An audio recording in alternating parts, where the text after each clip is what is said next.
In 2020, Ducati launched this and said, hey, more power is better. In 2023, BMW said, sure is, let's give it more. This is part one of two.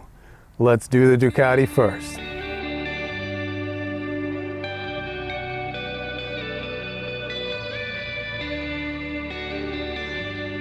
Hi guys, Nothing to Prove here. Today's a beautiful day because any day one can be out on a Ducati is a beautiful day.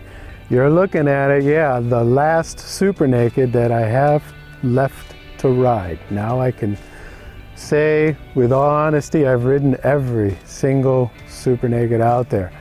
Yeah, the V4S, not just any V4, the S. No, they don't, the SPs, they don't have that out. That's very special and limited. If anybody can get on one of those, more power to them. I would love to, but this is plenty for the street. Say, why am I on this? Well, it's updated this year. With what? Well, the engine is the Panigale motor with the Panigale electronics. Swing arm brought up 4 mils. Seat flatter. Tank. I did notice the grip of my knees on the tank, and it increased in size. Also, the TFT with the electronics and the special layout that they have there for racing and highlighting certain things in the electronics like traction control, wheelie control, etc.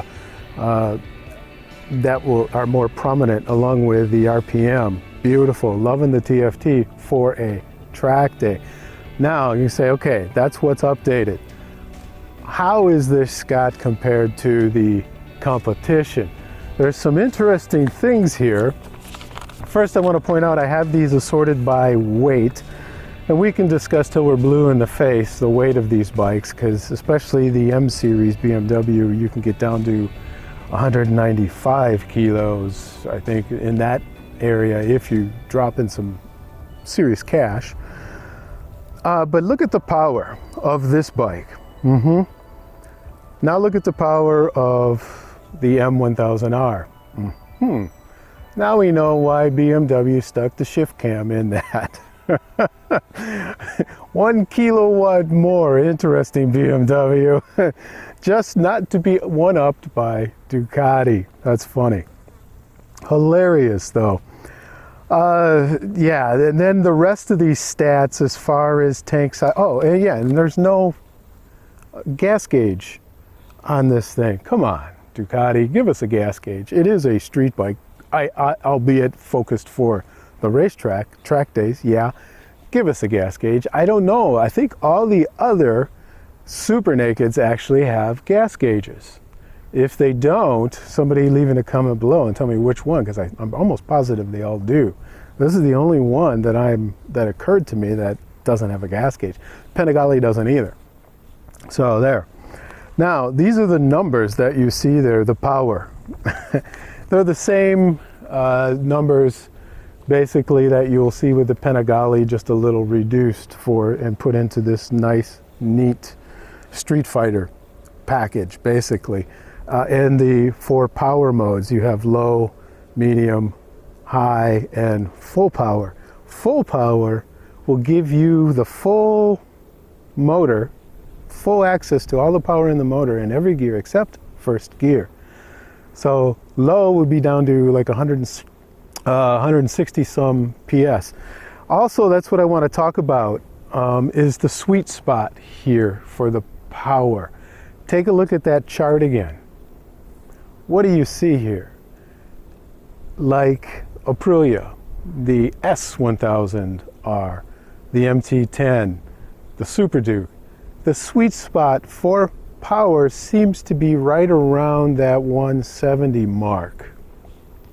Give or take a little bit. And that, in my humble opinion, I agree with those bikes and those powers. You don't need more than that, especially on the street.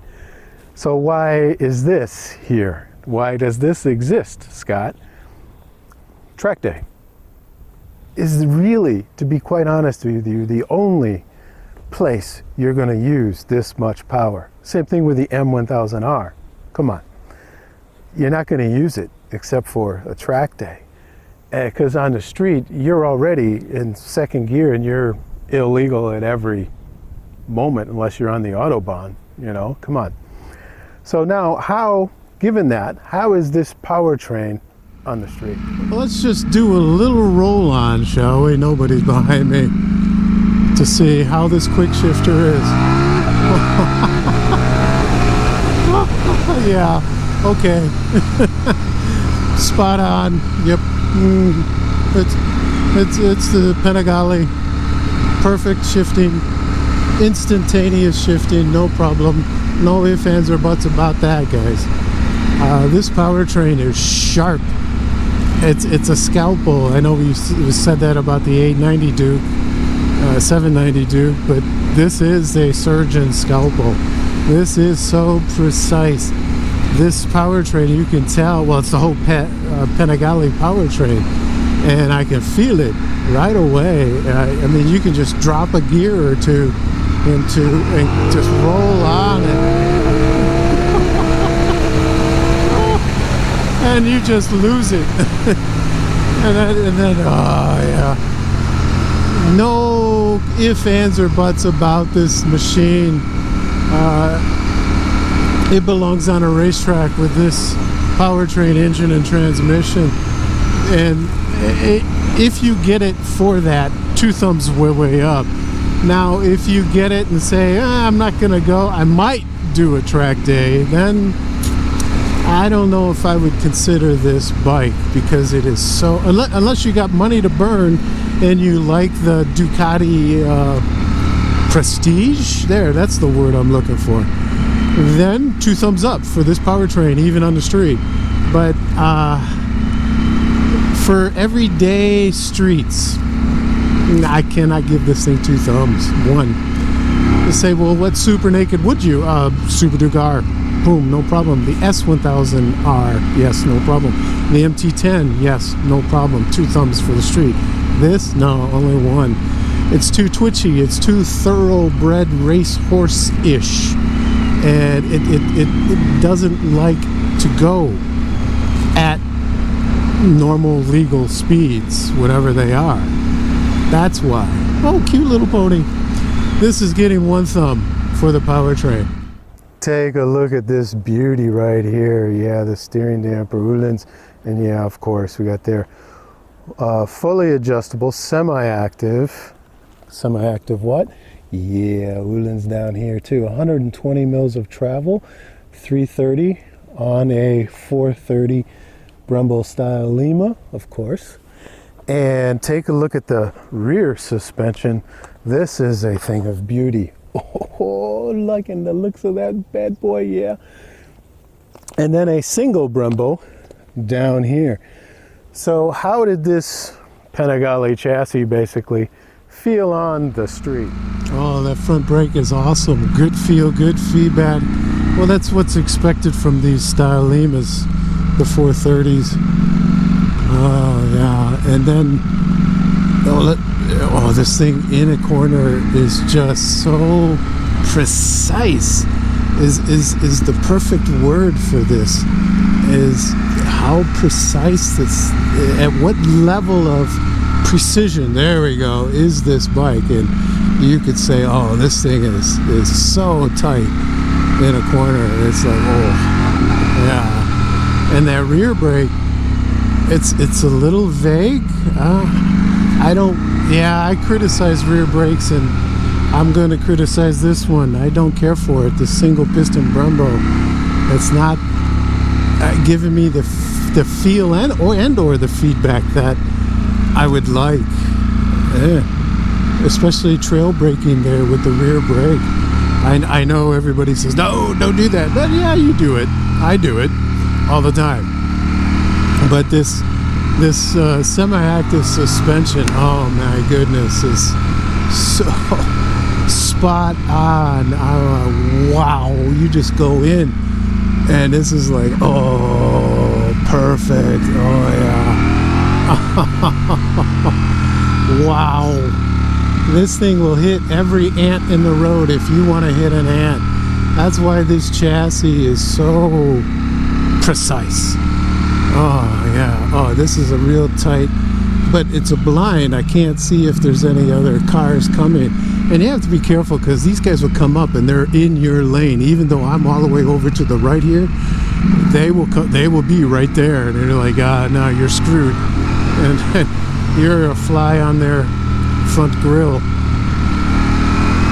But overall, for this chassis, man, this is getting two thumbs way up. Boom, boom. Just coming to the back of this bike. Yeah, look at the passenger foot peg. Here we have the cowl that comes standard, and then this comes in just a box. But Becca Tiemann put this on there to show, yeah, you can put a little passenger on there. And this is what I wanted to point out. Take a look at this. This is the short tail from, yes, Ducati.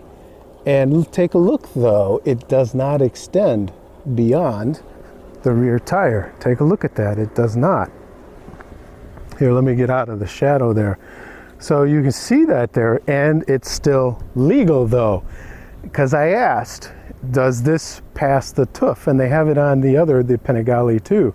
And he's like, yeah, the TÜV has no problems here in Germany. What's the TÜV for the rest of you guys? It's where they look to make sure in order to make sure everything's legal. And so you can put the short fender eliminator kit from Ducati and still be legal here in Europe. I don't know how legal that is, but hey, the TÜV is saying okay. 845 mils off the ground, this flatter, harder seat, I am liking that. Along with the wider tank, it was just perfect. And with the riding position of this bike, I'm sitting on this. I'm flat-footing it, you know, with my height, but it's perfect for me. The seat and to grip this tank with my feet in this position, I could do this all day long. Well, maybe not all day. I'm not that young. But filled up, this thing, 16.5 liters. Yeah, we're just over 200 kilos, 201.5, which is par if you're looking at the BMW also, which everybody is. That's par. But if you look at the Aprilia, it's a lot more. The MT-10, it's more. Especially the Kawasaki's way more, and the Suzuki, yeah. So how is this beast? Before I get into that, let me show you something. This is in the sport package that's on here. Take a look at this. You have this, and you got to push, turn, and then it grips the key, just like that. And then you do it back, push, turn. So that is what I'm talking about right there. Interesting. Why don't they put the key in there? But that's with the sport package that comes like this. I don't know if I like that, because it's just one more thing to lose, this and a key. Now you got something added, so I don't know. I don't think I would get that. How does this thing filled up feel in a little village? In a little village, the only thing that will get old is you have no wind pressure on your chest or head to hold you up, to take that pressure off your wrists. And here is where, if you're doing a lot of city riding, you're going to feel it on your palms and your wrists, this pressure that you're putting on there. And I feel it now. And it's, yeah, but the speed limit, yeah, you're in town. You got speed limits. You're not going to be able to always do over 100. It's very simple. And this thing is showing that in a little village like this, where we do have speed limits, and I'm going below. Okay, now I'm going right at the speed limit. But, and this is like a racehorse, a thoroughbred racehorse with this Panigale motor. And this motor, yeah, I'm in sport mode. I probably should tame it down. But, you know, how often are we going to actually do that? You know, every time you go enter a city, trim it down a little bit, and then, you know, change the ride mode back and forth. Nah, you just pick a ride mode, leave it, and go. And right now, that's what I am, and I'm in sport mode, and I'm going. But here, it's a thoroughbred racehorse, I'm being honest with you, and it's not my number one choice of the Super Nakeds, but then neither is the Super Duke. That's edgy in the town too.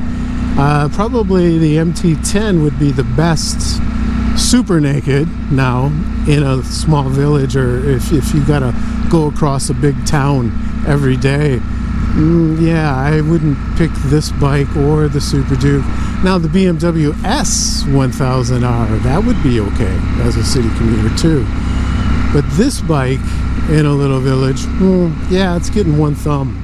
Standard controls here, standard controls here. Mirrors work just like the Diablo I just rode. It's okay. But this 5-inch TFT is a little further away, because on the Diablo it was in front of the triple clamp. Here it's behind it. So it's a good 8-10 inches further away. Although I can still read it if I squint, if I'm sitting back here. But you have the most important readout right here. Yeah, what's important, and also the RPM. And then you have your speed way over here along with your gear indicator. So these two things beautifully go together, like in that. So under what conditions would I buy this? If I was very, very serious about racing amateur level maybe, but then I would probably take the M1000R over this, which I'm going to ride in 2 days. I'm going to ride them back to back. So then I'll know which one I'd actually like better on the street. Come on, let's be honest. How many of us do track days? We may, if we're track day junkies, you still may only do 7 or 8 or 10 weekends per riding season. What are you going to do the rest of the time? Well, let's take it on the street. I don't think I would care for this too much on the street. Well, versus the other Super Nakeds. Street, Super Duke, the S1000R, the MT10, great versatile bike. I like those over this. That's me, guys, though. But overall, Ducati is making this a more user-friendly bike. And for that reason, it's getting 2 thumbs up. All right, guys, I hope you've enjoyed this review. As always, ride safe. That's most important. And number 2, ride like there's nothing to prove. Take care, guys. Cheers.